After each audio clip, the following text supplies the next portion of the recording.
Halo teman-teman semua, selamat datang di episode podcast kali ini. Saya Asyifa Putri Salsabila yang akan menjadi host pada materi kali ini. Dan Saya Adriana Safira. saya Ratna Maria Purnama. Nama saya Haikal. Nama saya Andrea Delwan. Baik, hari ini kita akan membahas tentang 3 perdebatan besar dalam teori hubungan internasional.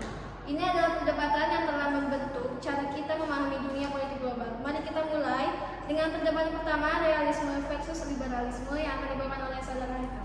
Jadi debat pertama ini antara realisme dan liberalisme. Nah, di sini itu realisme itu memandang politik itu sebagai politik internasional itu sebagai arena persaingan kekuasaan antar negara.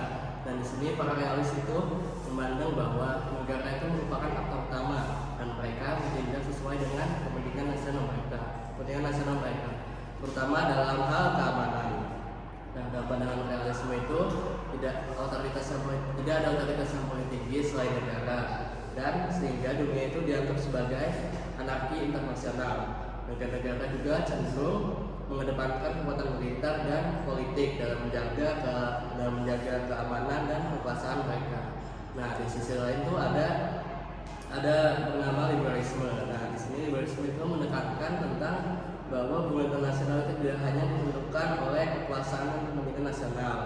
Menurut para liberalis sendiri, kerjasama antar negara adalah hal yang mungkin dan penting. Institusi internasional serta perdagangan global berperan besar dalam mencegah konflik dan memajukan kepentingan bersama. Nah, jadi itu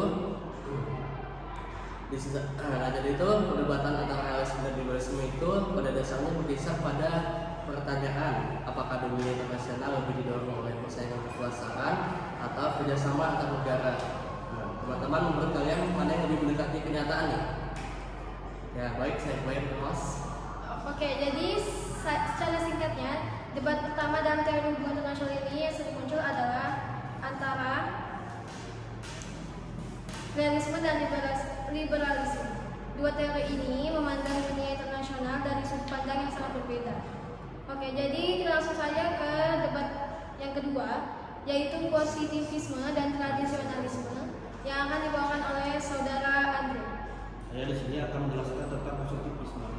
Positivisme adalah pendekatan yang sangat ilmiah dalam memahami hubungan internasional.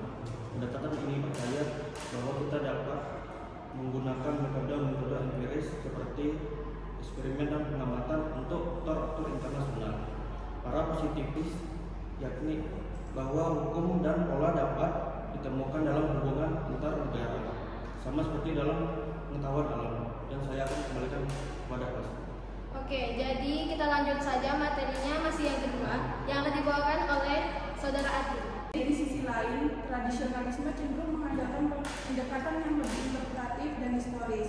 Para tradisionalis percaya bahwa hubungan internasional tidak ada data dan statistik. Sebaliknya, kita perlu memperhatikan aspek-aspek sejarah, budaya, dan norma-norma yang membentuk perilaku negara dan aktor lain.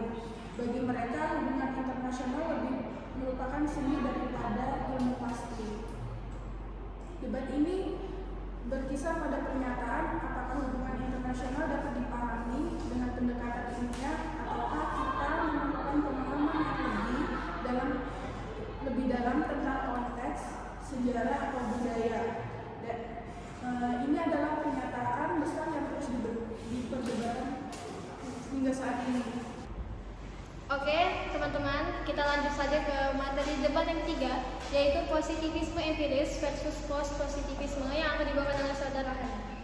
Baik, positivisme empiris seperti yang sudah dibahas sebelumnya menganggap bahwa metode ilmiah, terutama pengumpulan data empiris, adalah cara terbaik untuk memahami hubungan internasional. Mereka percaya bahwa realitas sosial dapat diukur secara objektif dan kita dapat menemukan pola-pola dan konsisten dalam perilaku politik internasional. Namun, para post-positif empirisme menolak pandangan ini. Mereka berpendapat bahwa semua pengetahuan dalam dunia sosial, termasuk hubungan internasional, selalu berpengaruh oleh nilai-nilai ideologi dan kekuasaan. Postpositifisme